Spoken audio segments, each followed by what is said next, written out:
Hi everybody.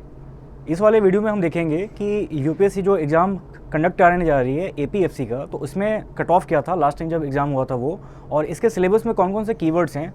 और अगर आप रेगुलेटरी बॉडी के एग्ज़ाम्स की प्रिपरेशन कर रहे हैं, सपोज आरबीआई हो चाहे सेबी हो या फिर अभी जो आईएफएससी का आया था, तो इनकी प्रिपरेशन करने के बाद आपको यहाँ पे कौन कौन से टॉपिक्स में लीवरेज मिल रही है और कौन कौन से ऐसे टॉपिक्स हैं जिसमें आपको एडिशनल एफर्ट डालनी पड़ेगी सो दैट आप ये एग्ज़ाम अच्छे से अटैम्प्ट कर पाओ। लेकिन उसके पहले जो लास्ट टाइम एग्ज़ाम कंडक्ट हुआ था तो उसके कट ऑफ को देखना और उसको एनालाइज़ करना ये बहुत इंपॉर्टेंट है। इससे आपको इंसाइट मिलेगी कि आपको और कितना एफर्ट लगाना है और आपके चांसेस यहाँ पे कितने हैं, राइट। तो एक बार हम देखते हैं पहले ये उनकी ऑफिशियल नोटिफिकेशन थी एग्ज़ाम होने के बाद, जिसमें उन्होंने बताया था कि नंबर ऑफ़ कैंडिडेट्स कितने अपीयर हुए थे, तो दैट इज़ 163316, यानी आप देख सकते हो यहाँ पे 1,63,000 के आसपास ये वैसे कैंडिडेट्स हैं जो कि अपीयर हुए थे एग्ज़ाम में। हो सकता है कि इनमें से कुछ और लोगों ने भी फॉर्म के लिए अप्लाई किया होगा लेकिन वो एग्ज़ाम देने नहीं गए, राइट। तो मान लेते हैं कि ये नंबर अराउंड 2 लाख है, ठीक है। अपीयर होने के लिए गए हैं इतना। अच्छा, टोटल कितने लोगों ने फॉर्म एक्चुअली में फिल किया था इसका डेटा अभी नहीं है, लेकिन मैं आपको यहाँ पे ज़रूर बता सकता हूँ कि कितने लोगों ने अपीयर किया एग्ज़ाम में, मतलब वहाँ पे जाके देने गए थे। जिसमें से जो हमने यहाँ पे फिगर देखा 1,63,000 के आसपास, तो ये इसमें से अराउंड 78,000 ये जनरल कैटेगरी से थे, फिर 50,000 ओबीसी से थे, ठीक है। और फिर आप देख सकते हो कि फर्दर कैटेगरीज, तो ये टोटल नंबर जो है वो लास्ट में सम अप होकर 1,63,000 आ जाता है। उसके बाद अगर हम बात करें कि कितने लोगों का सिलेक्शन हुआ था, तो 170 टोटल सीट्स थी, जिसमें 71 का सिलेक्शन हुआ था जनरल कैटेगरी से। ओबीसी से ये नंबर 61 था, लाइकवाइज एससी के लिए 24 और एसटी के लिए 14। अब अगर हम देखें यहाँ पे कि कट ऑफ कितना था, तो ये सबसे इंटरेस्टिंग पॉइंट है ये पूरे वीडियो का, वो ये कि आउट ऑफ 100, क्योंकि 100 मार्क्स का रिटन पेपर था, उसके बाद इंटरव्यू था, तो 100 मार्क्स के पेपर में जो कट ऑफ थी इसकी वो थी 66.5 अनरिजर्व्ड के लिए, और ओबीसी के लिए 60.5, लाइकवाइज एससी के लिए 56.5 और एसटी के लिए 54.5, ठीक है। तो आप देख सकते हो कि आउट ऑफ 100 ये इसका कट ऑफ 66.5 था। और अगर इंटरव्यू की बात करें तो यहाँ पे मुझे ऐसा लगता है कि इन्होंने नंबर फिक्स कर दिया था पहले ही, क्योंकि इंटरव्यू 100 मार्क्स का है, उसमें अनरिजर्व्ड के लिए 50, ओबीसी के लिए 45, एससी के लिए 40 और एसटी के लिए 40। अब ये समझने के बाद हम देखते हैं कि इसका सिलेबस क्या था, क्योंकि इस वीडियो के जितने भी व्यूअर्स हैं मोस्टली उसमें ऐसे हैं जो कि रेगुलेटरी बॉडी के एग्जाम्स की प्रिपरेशन कर रहे हैं। तो आपके लिए ये समझना बहुत इंपॉर्टेंट है कि क्या ये एग्ज़ाम आपके लिए एक अच्छा ऑप्शन है, ठीक है। तो पहले हम इसके सिलेबस को समझते हैं। इसमें है पॉलिटी के अंडर आप देखोगे कि इसमें गवर्नेंस रिलेटेड इशूज़ या फिर जितनी भी चीज़ें जो कि कॉन्स्टिट्यूशन से रिलेटेड होती हैं, जो कि न्यूज़ में आ रही हैं बार बार, तो वहाँ से क्वेश्चन पूछा जा सकता है। उसके अभी लेटेस्ट डेवलपमेंट से भी और उसके स्टैटिक पार्ट से भी, दोनों जगह से क्वेश्चन आते हैं इसमें। नेक्स्ट है इसमें हिस्ट्री, उसके बाद है इकोनॉमी, फिर है अकाउंट्स प्लस ऑडिटिंग, और इसमें आप देखोगे कि इंश्योरेंस का भी पार्ट है। नेक्स्ट है इसमें स्टैट्स, फिर है पॉपुलेशन डेवलपमेंट और ग्लोबलाइजेशन, फिर है करंट अफेयर्स, उसके बाद है मेंटल एबिलिटी, फिर है general science, English, social security, industrial relations and labour laws. तो पहले हम एक बार हाईलाइट कर लेते हैं वैसे कीवर्ड्स को जो कि आपके आरबीआई या फिर सेबी के सिलेबस से लिंक्ड है, राइट। तो उसके बाद जो एडिशनल टॉपिक्स बचेंगी तो उसके लिए मैं आपको थोड़ा सजेशन दे सकता हूँ कि आप इसको कहाँ से रीड कर सकते हैं, राइट। तो सबसे पहले इकोनॉमी, ये आपका पूरा आ जाएगा आरबीआई में। उसके बाद अकाउंट्स, ऑडिटिंग और थोड़ा बहुत मान लो आप इसमें इंश्योरेंस का भी पार्ट है। तो हम ये भी बोल सकते हैं कि इसमें सेबी और थोड़ा सा आरबीआई का मिला दो पार्ट अगर, तो ये दोनों भी कवर हो जाती हैं चीज़ें।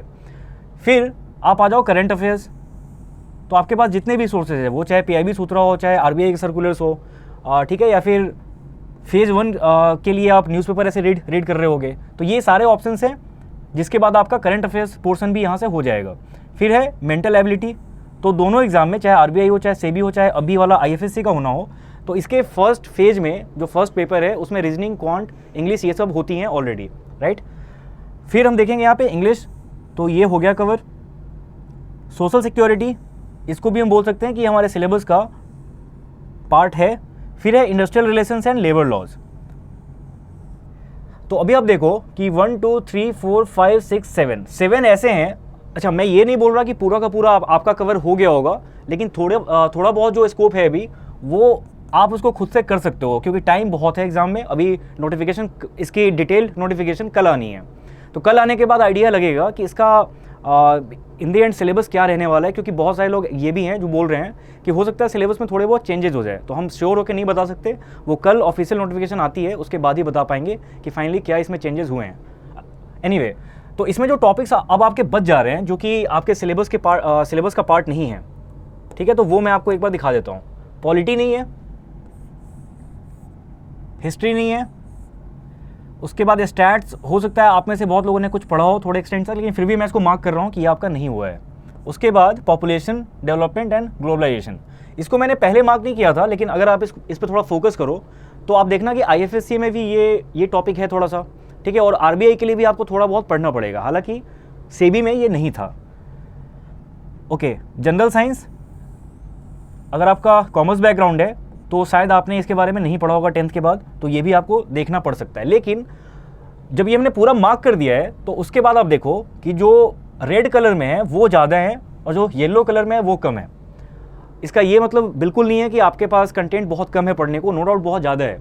तो मैं आपको इसके लिए एक सोर्स सजेस्ट कर सकता हूँ, वो है लूसेंट की जीके की बुक आती है, लूसेंट जीके, ठीक है। आप अगर इसको रीड कर लो तो पॉलिटी का स्टैटिक, उसके बाद हिस्ट्री, फिर जनरल साइंस, क्योंकि इसमें सारा कुछ आपको एक ही जगह मिल जाएगा। तो जितना टाइम है हमारे पास, टाइम बहुत ज़्यादा भी नहीं है और बहुत कम भी नहीं है, इतना टाइम है कि आप इसको कवर कर पाओ। या फिर जिनको लूसेंट जीके से पढ़ के समझने में प्रॉब्लम हो रही होगी, क्योंकि ये बुक ऐसी है ना जो फैक्ट्स को एक जगह ला के रखती है और आपको उसे रीड करना होता है। तो अगर आपको ऐसे समझने में प्रॉब्लम हो रही है तो आप ये कर सकते हो कि NCERT को फॉलो कर सकते हो। NCERT को फॉलो करने से ये होगा कि आपकी रिटेंशन थोड़ी सी अच्छी रहेगी, जल्दी आप भूलोगे नहीं। तो एक बार NCERT को जल्दी से ख़त्म करने के बाद अगर आप उसके बाद अगर लूसेंट पढ़ रहे हो तो आपकी रिवीजन भी हो जाएगी और फिर आपको टाइम थोड़ा कम लगेगा, ठीक है। मैं मतलब ये मेरा गेस है कि एग्ज़ाम होने में कम से कम 3 से 4 महीने का गैप रहेगा, जो कि लास्ट टाइम भी था। लास्ट टाइम इनफैक्ट काफ़ी ज़्यादा गैप था। तो ऐसा हो सकता है कि 3 से 4 महीने का टाइम आपको मिल जाए, और इतना टाइम मुझे लगता है कि सफिशिएंट है। तो NCERT में क्या करना है आपको कि 11th और 12th की NCERT, 11th एंड 12th, ये 2 क्लासेस की NCERT आपको पढ़नी है पॉलिटी की। और हिस्ट्री के लिए क्योंकि इसमें बहुत ज़्यादा फोकस रहेगा मॉडर्न हिस्ट्री पे। मॉडर्न हिस्ट्री का मतलब ये कि जब ब्रिटिश यहाँ पे आए थे उसके बाद का फेज़ आपको कवर करना है अच्छे से। एंशिएंट अगर आप उतना ना करो तो भी काम चल जाएगा, लेकिन आपको मॉडर्न हिस्ट्री बहुत अच्छे से पढ़नी है। तो उसके लिए अगेन आप NCERT रीड कर सकते हो, और NCERT रीड करने के बाद अगर आप अगेन लूसेंट जीके से कर रहे हो मॉडर्न हिस्ट्री वाले पार्ट को, तो आपका ये अच्छे से हो जाएगा। फिर है स्टैट्स, तो स्टैट्स के लिए कोई भी बेसिक बुक आप उठा लो, ठीक है। आपको उसमें जो सेंट्रल टेंडेंसीज होती हैं वो आपको अच्छे से करना है, क्योंकि वहीं से आएंगे क्वेश्चंस मोस्टली, ठीक है। फिर हम देखेंगे पॉपुलेशन डेवलपमेंट और ग्लोबलाइजेशन। तो ये आपके एक तो पहले सिलेबस का पार्ट है, तो आप जो भी सोर्सेज रेफर कर रहे हैं RBI के लिए या फिर IFSC के लिए, तो वहाँ पे आपको इसका थोड़ा बहुत मिल जाएगा। आप इसमें थोड़ा और सर्च करके और देख के ये वाले टॉपिक्स को कवर कर सकते हैं। उसके बाद जनरल साइंस आता है। जनरल साइंस के लिए मैं NCERT पढ़ना रिकमेंड नहीं करूँगा, क्योंकि ये बहुत ज़्यादा हो जाएगा। तो बेस्ट यही है कि आप इसके लिए लूसेंट ही करो, और जितना भी आप उसमें पढ़ पाते हो उतना पढ़ लो। ये हो सकता है कि एग्ज़ाम तक ख़त्म ना हो पाए अगर आपने अभी जस्ट प्रिपरेशन स्टार्ट किया नोटिफिकेशन आने के बाद। अगर आप बहुत पहले से प्रिपरेशन कर रहे हैं तो मोस्ट लाइकली आपने ये पढ़ लिया होगा पहले कहीं ना कहीं से, ठीक है। और जितने रेगुलेटरी बॉडीज़ के प्रिपरेशन करने वाले हैं उनके लिए रीजनिंग, इंग्लिश और क्वांट के लिए मैं अलग से इसमें कुछ नहीं बताऊंगा, क्योंकि वो ऐसे भी आपका हो ही रहा है। आप में से बहुत लोग होंगे जिन्होंने दो या 3 बार एग्जाम्स दे रखे होंगे, तो मुझे लगता है कि ये चीज़ के बारे में बताने की ज़रूरत नहीं है। लेकिन मेरा पॉइंट अभी वीडियो को बनाने का ये था कि कुछ टॉपिक्स हैं, 4-5 है, उसके लिए अगर आपने एफर्ट डाल दिए थोड़े, क्योंकि एग्ज़ाम में टाइम है अभी, और कल नोटिफिकेशन आने के बाद ये चीज़ और भी ज़्यादा क्लियर हो जाएगी कि एग्ज़ाम फाइनली कब होगा। तो इतने टाइम में आप आराम से कवर कर सकते हो। और अगर आपने ये कर लिया तो APFC बहुत अच्छी अपॉर्चुनिटी है, ठीक है। मुझे लगता है कि आपको ये मिस नहीं करना चाहिए। और अगर आप अभी कोई कोर्स परचेज़ करने जा रहे हैं तो मेरे हिसाब से अभी टाइम इतना ज़्यादा नहीं है कि आप किसी कोर्स को बहुत अच्छे से कवर कर पाएँ। रिवीजन का टाइम आपको शायद नहीं मिलेगा। तो बेस्ट यही है कि NCERT अभी आप स्टार्ट करो पढ़ना, वहाँ से आपका कवर हो जाएगा। और NCERT करने के बाद नो डाउट आपके पास बहुत सारे ऑप्शंस होंगे जहाँ से आप प्रैक्टिस कर सकते हैं। जैसे हम भी कुछ दिनों के बाद APFC के लिए मॉक्स लेके आएंगे।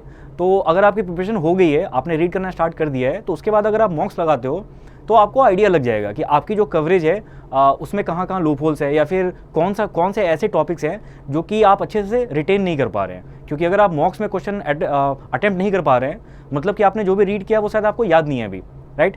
तो वहाँ पे रिवीजन की जरूरत पड़ेगी। तो आप NCERT पकड़ो, लूसेंट GK पकड़ो, ठीक है। करंट अफेयर्स वगैरह आपका हो ही रहा है, PIB पे बहुत अच्छे से फोकस करना, और जो भी गवर्नमेंट ऑर्गेनाइजेशन न्यूज़ में रहेगी PIB में, उसके बारे में आपको जाके थोड़ा स्टैटिक पोर्शन पढ़ना है, ठीक है। मैं वैसे PIB सूत्रा में स्टैटिक पोर्शन भी डालता हूँ, जितने भी ऑर्गेनाइजेशंस होते हैं उसमें न्यूज़ में आते हैं, लेकिन आपको अपने तरफ से भी थोड़ी रिसर्च करनी पड़ेगी। उसके लॉजिक को समझो कि कोई ऑर्गेनाइजेशन अगर स्टार्ट हुई है तो क्यों हुई है, और वो किस मिनिस्ट्री में आती है, तो ये सारे फैक्ट्स आपको याद होने चाहिए, ठीक है। तो आज के वीडियो का यही था कंटेंट। मुझे आपको कट ऑफ बताना था और ये बताना था कि कौन कौन से टॉपिक्स आप कहाँ कहाँ से रीड कर सकते हो। अब इसमें चेंजेस हो सकते हैं, हो सकता है कि कल जब सिलेबस आए तो उसमें कुछ आपको टॉपिक्स एक्स्ट्रा मिलेंगे, या फिर ये हो सकता है कि कुछ टॉपिक्स वहाँ से हटा लिए जाएँ, तो ये है पॉसिबल। बट अभी के लिए मेरा पर्पस बस ये था कि आपको बता पाऊँ कि प्रिपरेशन कैसे करनी है। तो अगर आप मेरा सजेशन लो तो मैं बोलूँगा अभी किसी कोर्स के चक्कर में मत पढ़ो, NCERT से पढ़ना स्टार्ट करो। और NCERT बहुत ईजी बुक होती है पढ़ने के लिए, आपको लैंग्वेज उसकी बहुत ही लूसिड लगेगी, आप पढ़ के आपको समझ में भी आएगा। एक बार जब आपने चैप्टर्स पढ़ लिए, उसके बाद फिर लूसेंट या किसी और मार्केट में बहुत तरह की आपको मिलेंगी जो GK की कंपाइलेशन होती है, तो आपको बहुत सारे सोर्सेज मिलेंगे। मैं ये नहीं बोल रहा बस लूसेंट पढ़ो, और भी बहुत सारी बुक्स हैं, लेकिन ये सब बुक्स तभी काम आएंगे जब आप NCERT थोड़ा पढ़ो। लेकिन साइंस के लिए NCERT अभी पढ़ने मत लग जाना, ये बहुत ज़्यादा टाइम ले लेगा, ठीक है। तो आज का वीडियो का कंटेंट इतना ही था। नोटिफिकेशन आने के बाद हम उस पर फिर एक डिटेल्ड वीडियो बनाएंगे, जिसमें अगर कुछ सिलेबस में चेंजेस होते हैं तो हम उस पर भी बात करेंगे। Thanks for watching.